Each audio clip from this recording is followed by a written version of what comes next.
ओम शांति। हाणे असां बाबा खे यादि कंदासीं। महात्मा भ्रिकुटी जे विच में वेठी आहियां।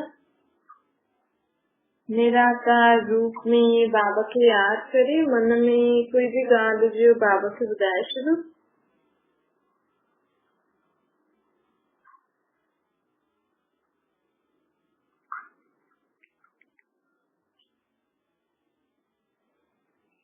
महात्मा मुंहिंजो बाप परमात्मा, बाबा खे कोई भी ॻाल्हि हुजे त ॿुधाए छॾो।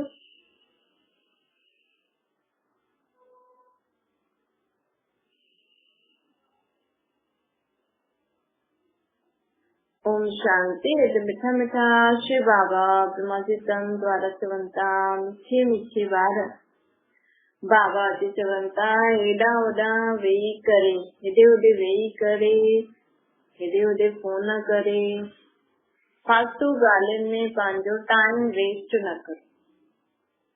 हिकु परमात्मा जी यादि में रही करे पंहिंजे टाइम खे सफल कंदव न।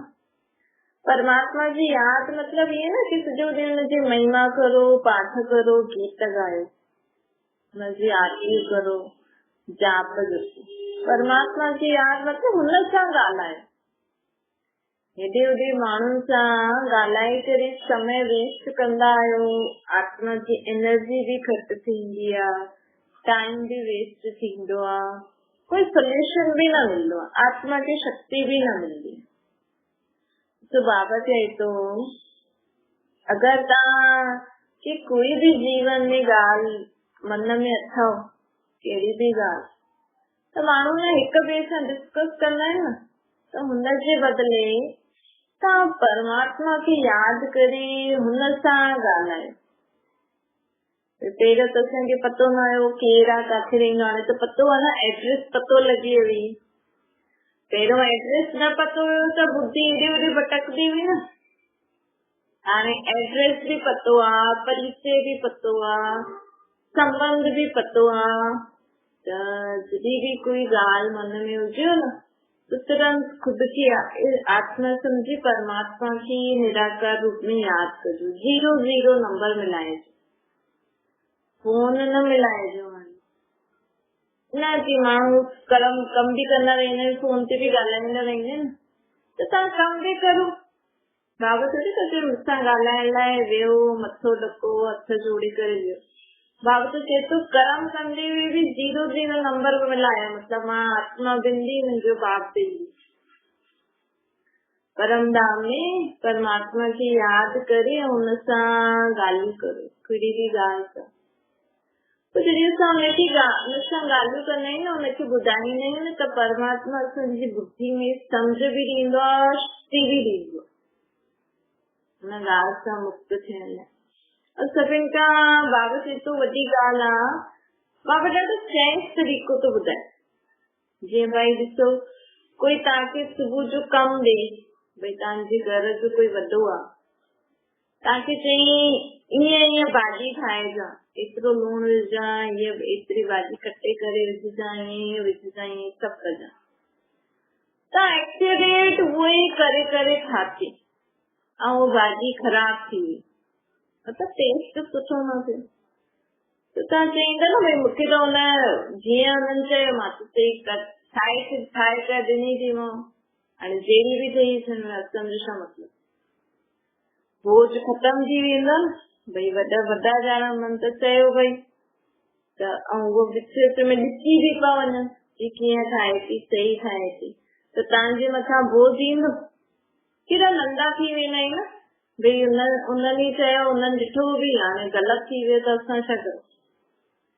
त उहे ई परमात्मा भी असांखे चए तो कि तव्हांखे सदा हल्को रहणो अथव, बेफिक्र रहणो अथव, भोजन खां मुक्त रहणो अथव।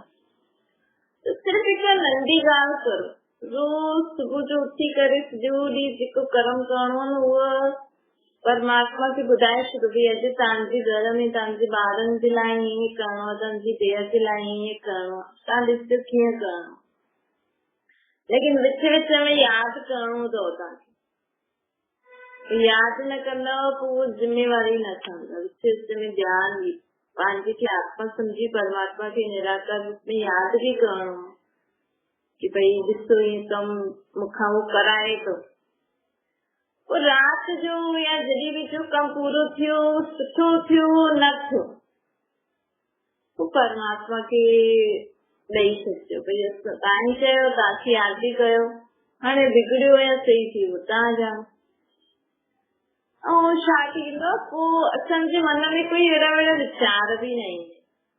बाबा जी असांखे जेका मन में फालतू वीचार ईंदा आहिनि न, बोझ थींदो आहे ऐं असांजो टाइम बि वेस्ट थींदो आहे न, हेॾे होॾे माण्हुनि सां डिस्कस करे छा करूं कीअं करूं, इहो टाइम बि बची वेंदो, फालतू टाइम बि बची वेंदो, फालतू सोचण बि बची वेंदो, फालतू ॻाल्हाइण बि बची वेंदो, एनर्जी बि शरीर जी न वेंदी, आत्मा जी बि एनर्जी न वेंदी, त केॾो फ़ाइदो आहे न।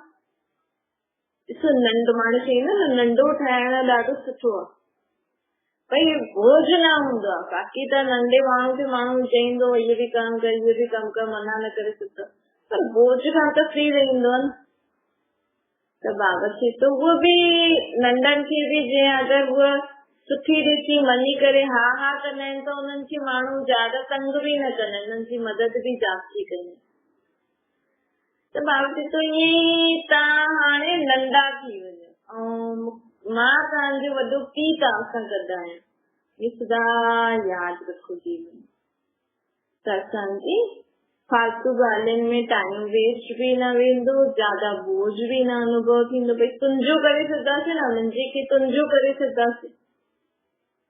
भई तव्हां ईअं चयो, तव्हांखे मां चयो, तव्हां ई करायो, तव्हां ॼाणो तव्हांजो कमु ॼाणो। जॾहिं तव्हां अगरि सही ॾिसजो, मुंहिंजे जे कारण तव्हांखे अगरि अॼु टेंशन आहे त अॼु मन सां हुन ॻाल्हि खे तुंहिंजो चई करे हुनखे ॾेई छॾिजो। ऐं अॼु सॼो ॾींहुं जो कयो तोखे यादि करे असां कयो, तव्हां ई करायो, तव्हांखे अर्पण। पोइ वीचार ई न हूंदा न, भई बुरो थियो सुठो थियो। सुठो थियो त असां हुनजो अभिमान बि न कंदासीं, बुरो थियो त असांखे हुनखे बुरोई खे असां बि उहो बि मन में न रखंदासीं, त केतिरो सहज थी वेंदो न। जीवन में सदा हल्को बेफिक्र शक्तिशाली भी स्थिति रहेगी, सॼी टाइम वेस्ट फालतू फालतू सोचण में वेस्ट न थींदो। त बाबा चए थो मूंखे यादि करे पंहिंजे टाइम खे आबाद करो, टाइम आबाद करो। त मूंखे सिर्फ़ यादि मिल जाए। माण्हू ॾिसो भक्ति में छा थो करे, कर्म कंदी बि हुनखे नथो यादि करे, बस सोचे तो बस भगवान खे यादि करण, मतलब हुनजी महिमा जा गीत ॻाइण, जप तप तप तीर्थ करण, व्रत रखण, मालायूं जपण, ये भगवान की याद करना। बाकी समय खुद में ही लगा हुए, उन समय भगवान की याद नथा करो। तव्हां भले टीवी भी ॾिसो था न त बि बाबा खे यादि करे ॾिसो। बाबा न हिते त बाबा चईंदो आहे कि टीवी में सभु चीजूं ॾिसो था, छो था ॾिसो, तव्हांजी बुद्धि में वेही न ये ॻाल्हि। माण्हू चवंदा छा करूं, थोरो टीवी ॾिसूं था न, थोरो टाइम पास, लेकिन ये थोड़ी सी भी असां चीज ॾिसंदा आहियूं त असांजी बुद्धि में वेही वेंदी, छोकी असांजी बुद्धि पथित आहे न, त हुनखे बुरी ॻाल्हियूं जल्दी वेही वेंदियूं ऐं सुठी ॻाल्हियूं न वेंदियूं। ॾिसो कोई माण्हू केतिरो बि सुठो पढ़े, कुछ भी पढ़े, चाहे नंढो ॿार या वॾो ॿार, लेकिन टीवी में ॾिसंदो उहो हुनखे जल्दी दिमाग़ में वेही वेंदो। ऐं जेको बि माण्हू एॾो सुठो कुझु स्कूल में टीचर ॿुधाए थी, सत्संग भजन कीर्तन ॿुधाइनि था, उहो बुद्धि में यादि न ईंदो। अॼु माण्हू 3 घंटे जी मूवी ॾिसी थो अचे, अधु कलाक जो सीरियल थो ॾिसे, हिकदमि पॉइंट टू पॉइंट हुनखे यादि हूंदो, छोकी बुद्धि पथित आहे, बुद्धि असांजी विकारी गंदी छीछी आहे, त हुनमें इहे ॻाल्हियूं घटि थी वेही रहनि। छोकी बुद्धि में परमात्मा जी यादि आहे ई न, छोकी भगवान खे बि, भगवान जे नाम ते बि एॾा सारा हिंसक ॻाल्हियूं लिखी छॾी अथई न। भई कृष्ण बि एतिरी रानियुनि सां शादी कई, राम जी सीता चुराई, भई सोचदा आहिनि भई देवी देवता जी दुनिया में ही अड़ा पापी हुआ, अड़ा बुरा बुरा कर्म थींदा हुआ, हीअं थींदो हुयो। भई राम जी सीता खे चरई हुनजी गृहस्थी में सब ॾेखारींदा आहिनि, कृष्ण जी माउ पीउ हुनजी दुनिया जे में जो भी ॾेखारींदा आहिनि, तो सोचते हैं दुनिया ईअं ई आहे।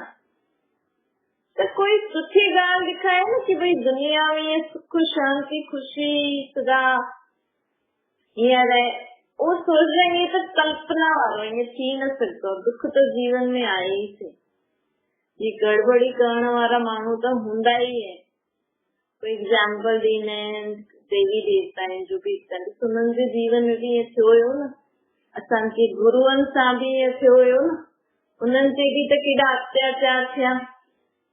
तो सोच रहे हैं अत्याचार वारी दुनिया है, असांजे गुरुअनि हिन देवी देवताउनि भी त केॾो ये सब सहन कयो, ये कंस के मारे हुन भी हुनखे केॾो परेशान कयईं, रावण भी केॾो परेशान कयईं, असांजे गुरु ये जेका भी सिखनि जा उन्हनि खे भी केॾो ईअं कयईं। तो क्राइस्ट जा हर धर्म वारनि में हिंसक ॻाल्हियूं बुराइयूं लिखी ॾिनी।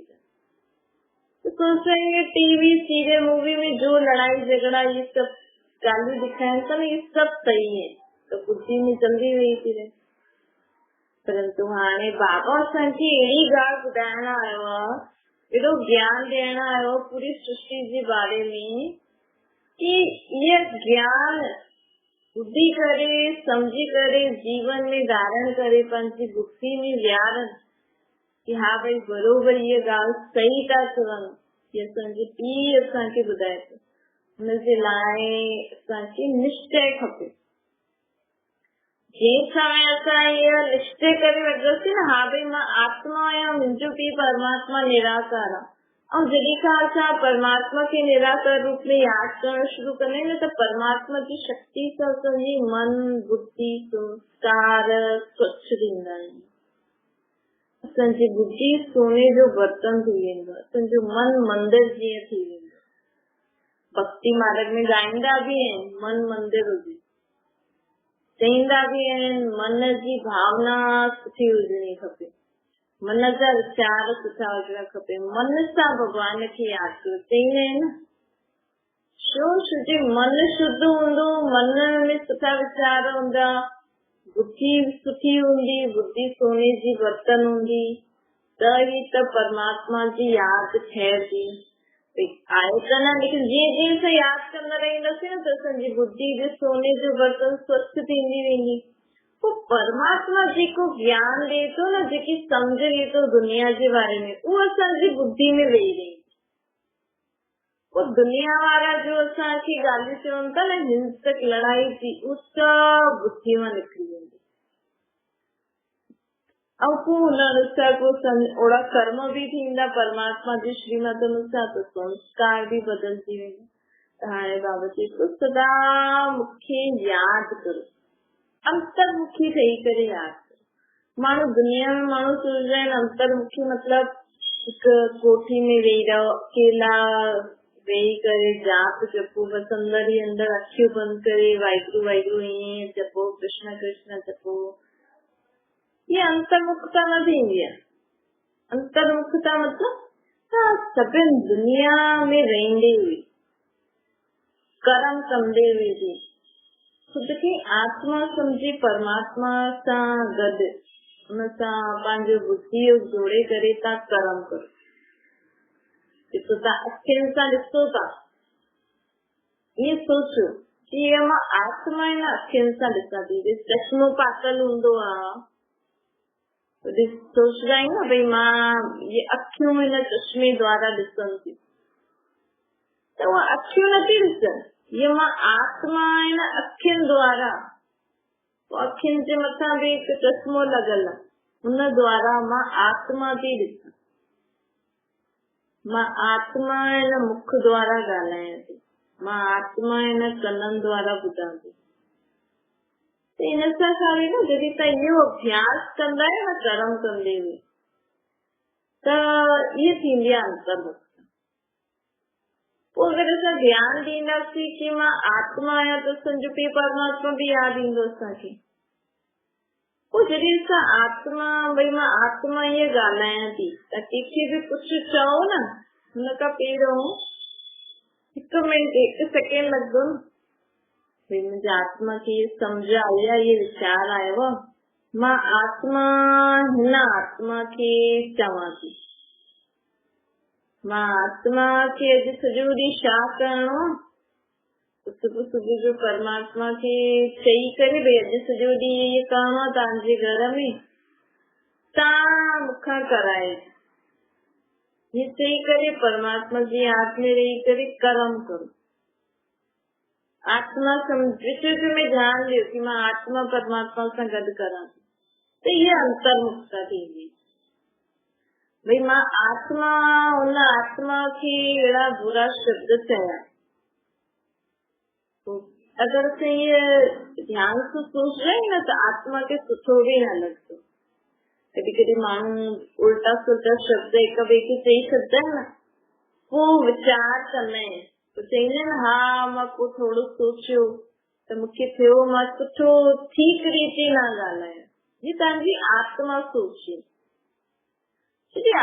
असुल में आत्मा ॾाढी सुठी आहे, सभी आत्माएं ॾाढी सुठियूं आहिनि, लेकिन असां खुद खे शरीर सम्झी करे भई मां शरीर आहियां, हिन शरीर तव्हांजो हाणे मां जो पार्ट था हिन शरीर सां वॼाए था, जॾहिं असां खुद खे शरीर सम्झंदा आहियूं न त शरीर सां संबंध बि यादि ईंदो, भई हिन शरीर में मां वेठी आहियां, मां शरीर द्वारा त मां हिनजी मां आहियां न, आत्मा त मां हिनजो भाउ आहियां, लेकिन मां थी करे हिन आत्मा हिन मूंखे ईअं चई, पोइ शरीर नज़र ईंदो आहे, पोइ नंढो वॾो नज़र ईंदो। ऐं ये अंतर्मुखता मतलब ये सोचो भई मां त आत्मा आहियां, हिन आत्मा मूंखे चई, भले आत्मा जो शरीर नंढो आहे, संबंध में ये मुंहिंजी धीउ या पुटु आहे, मां हिनजी मां आहियां, लेकिन आहे त ये भी आत्मा न, मां भी आत्मा आहियां। चलो हुन आत्मा चई त मां भी कंहिं जन्म में हुनखे ॿार ठही करे वॾी हूंदी, हुनजो शरीर न कीअं चयो हूंदो, त ॾिसो ही ॻाल्हि ई ख़तम थी वेंदी। ऐं ईअं असां सोचूं कि मां आहियां, हेॾो नंढो ॿार आहे, ईअं मूंखे उल्टा जवाब थो ॾे, त माण्हू खे केॾो दुख थींदो आहे, केॾी परेशानी थींदी आहे कि त हाणे खां ई जवाब थो ॾे, हाणे खां ई उल्टो सुल्टो थो ॻाल्हाए। ऐं ईअं असां आत्मा सोचूं त हुनजे लाइ आत्मा खे पोइ दुख न थींदो, शरीर सम्झंदा आहियूं त दुख थींदो, आत्मा सदा सुख स्वरूप, हुनजो संस्कार ई आहिनि सदा रहम करणु, क्षमा करणु, ये अंतर्मुखता थी। ये अंतर्मुखी थी करे असांखे हर ॻाल्हि सोचणी आहे, त तव्हांखे कोई बि ॻाल्हि कोई बि उल्टो सुल्टो चए त बुरो तो लॻे न, हुन समय अगर तव्हां करे सघंदा आहियो, अभ्यास हूंदो त तव्हां तुरंत आत्मा सम्झी करे हुन ॻाल्हि खे ॿुधो त बुरो न लॻंदो, न त अगर बुरो भी लॻे, ज्यादा विचार भी था हलनि त सोचो भई मां त आत्मा आहियां, उहो भी आत्मा आहे, चलो उहो आत्मा मुंहिंजो भाउ आहे, चलो कंहिं जन्म जो हिसाब किताब चुकतो थिए, चलो उहा आत्मा दुखी परेशान हूंदी, इन करे मुंहिंजो भाउ आहे न, हुन पंहिंजो गुस्सो मुंहिंजे मथां कढी छॾी, त आत्मा खे रहम ईंदो आहे, दया ईंदी आहे, हुनखे क्षमा करण जी शक्ति आहे, उहा सदा सुठो सोचदी आहे। जेका भी माण्हू हूंदा आहिनि न, उहा सोचदा आहिनि हा भई मां पोइ सोचियो मां ॾाढो बुरो कयो, मूंखे क्षमा कजो, त उहा असल में उहा आत्मा अंदर रियलाइज कंदी आहे, सोचदी आहे,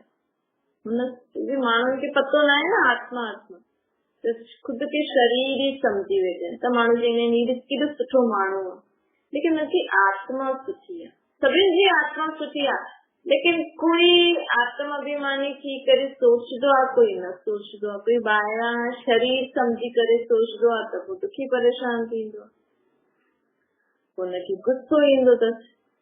त हर हिकु ॻाल्हि सां अंतर्मुखी थी करे था मां आत्मा आहियां, ये भी आत्मा असांजो बि परमात्मा सां खेल था खेलूं, हिन रीति सोचणु हिनखे चइबो आहे अंतर्मुखी थी करे सोचणु, हिनखे चइबो आहे अंतर्मुखी थियणु।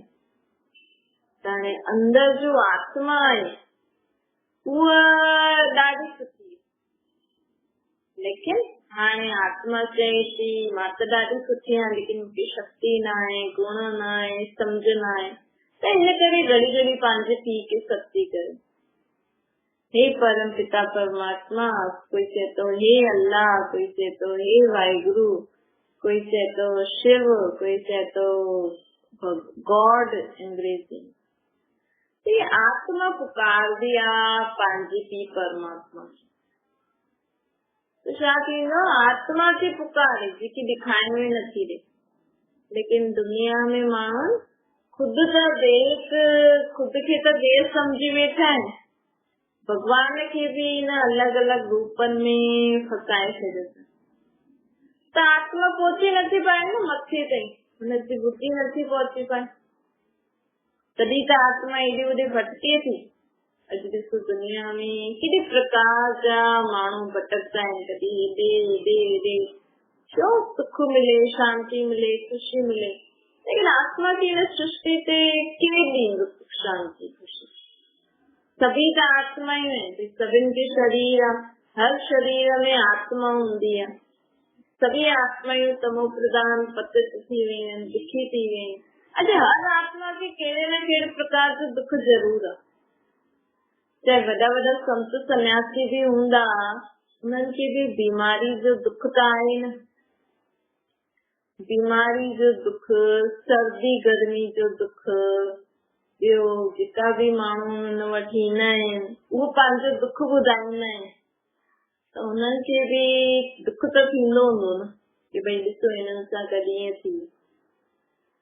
त ख़ुदि जो न त ॿियनि जो दुख या दुनिया में जो इहे सभु हले थो, अॼु हेॾे कॾहिं हेॾे, त हुनजे कारण भी दुख परेशानी त थींदी हूंदी। त हिन सृष्टि ते जो भी आत्मा ईंदी आहे न, पंहिंजो शरीर वठंदी आहे, हुन आत्मा खे पहिरियों सुख जो पोइ दुख जो पाठ वॼाइणो ई हूंदो। देवी देवताउनि जी आत्मा भी पहिरियों सुख जो पोइ दुख जो पाठ जरूर वॼाईंदी। हिते जो दिखाईंदा आहिनि न कृष्ण जे बारे में, राम सीता जे बारे में, ये हुननि देव आत्मा जहिड़ी सत्य त्रेता में हुई न, हुन समय हुननि सुखी हुयूं। हुननि जी दुनिया में कोई कंस, रावण, जरासंधी, सूर्पनखा आदि कोई न हुयो। लेकिन जॾहिं उहे आत्मा द्वापर कलयुग में आहियूं त उन्हनि खे अहिड़े माण्हू, कंस जहिड़े माण्हू, रावण जहिड़े माण्हू, अहिड़े माण्हुनि उन्हनि खे परेशान कयो, त उन्हनि खे मारियो न। हुननि परमात्मा जी यादि में रही करे हिन आसुरी शक्ति, ये कंस रावण जहिड़ा माण्हू वरिता कि आसुरी शक्ति आहे, इन ते उन्हनि विजय प्राप्त कई। उन्हनि खे कंहिंखे पंहिंजो गलो न काटे, कंहिंखे तीर न मारी, परमात्मा खे यादि करे हिन रावण था विकार बुराई, कंस जहिड़ा माण्हू जेका सभिनि खे मारदा कंदा आहिनि, जो खिलदा कंदा आहिनि, जेका भी हूंदा आहिनि, कंस जहिड़ो माण्हू हूंदो। अॼु भी दुनिया में कंस जहिड़ा माण्हू आहिनि न, अर्थात उहे संस्कार आहिनि। तो उन समय उनमें उहे संस्कार ईंदा आहिनि त माण्हू चवंदा आहिनि कंस थी वियो। त अहिड़े संस्कारनि ते उन्हनि परमात्मा जी यादि में रही करे संस्कारनि खे मारे ऐं एतिरी शक्ति परमात्मा खां धारण कई कि सिर्फ खुद खे न बचाई, पूरे विश्व खे कंस जहिड़ा संस्कार, रावण जहिड़ा संस्कार, विकार बुराइनि ते विजय प्राप्त कराई, पूरी दुनिया खे। त बाबा चए थो कि हाणे हीअं अंतर्मुखी थी करे खुद खे आत्मा समझी करे हिन जीवन खे समझंदव न, हुनजे लाइ आत्म अभिमानी स्थिति हिन जो अभ्यास त सुबुह सुबुह जो सुठो करे सघंदा आहिनि। सुबुह सुबुह या जॾहिं भी अगर तव्हां ॾींहं में फ्री आहियो, घर में शांति आहे, त हिन जो अभ्यास कंदो न, पोइ अशांति वारे समय में भी तव्हांखे आत्म अभिमानी स्थिति थी वेंदी।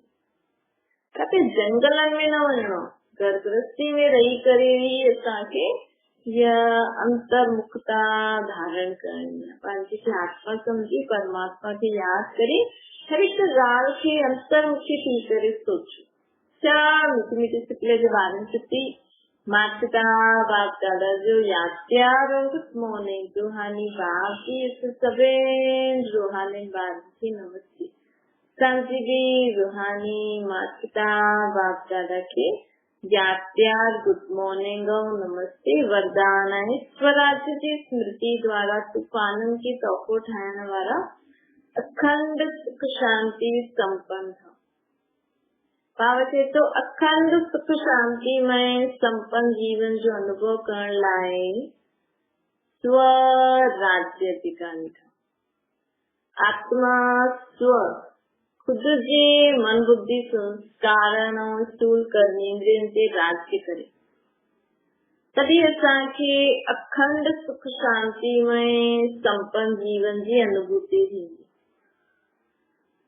स्वराज्य अधिकारी जे लाए तूफान जीवन में केतरी भी वॾी ॻाल्हि हुजे न लेकिन वो उनजे लाइ तोहफ़ो ॾेई वेंदी छो छोकी उनजी बुद्धि एॾी सुठी हूंदी आहे परमात्मा जी यादि एॾी सुठी हूंदी आहे कि वो परिस्थिति जी समय के में भी फायदो वठदी आहे समझो सुठी हूंदी आहे उन्हनि खे साधन सेल्वेशन और प्रशंसा जे आधार सां उनखे सुख शांति न मिलंदो कोई मुंहिंजी तारीफ़ करे मूंखे चीजूं ॾे हिन में उनखे सुख न मिलंदो उनखे कंहिंमें सुख मिलंदो परमात्मा जी जेकी असां आत्माउनि खे ज्ञान गुण शक्तियूं ॾे थो उनमें उनखे सुख मिलंदो।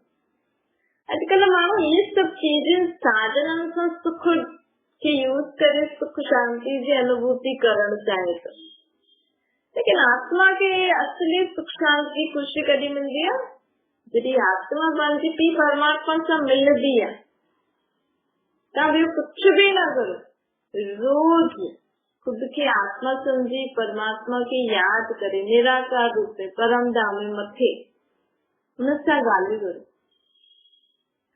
ताकि एतिरो सुख मिलंदो एतिरी शांति मिलंदी आत्मा खे एतिरो सुकून मिलंदो एतिरी प्राप्ति थींदी आहे जो उनखे कुछ मेहनत करण जी दरकार ही न अॼुकल्ह माण्हू मेहनत था करनि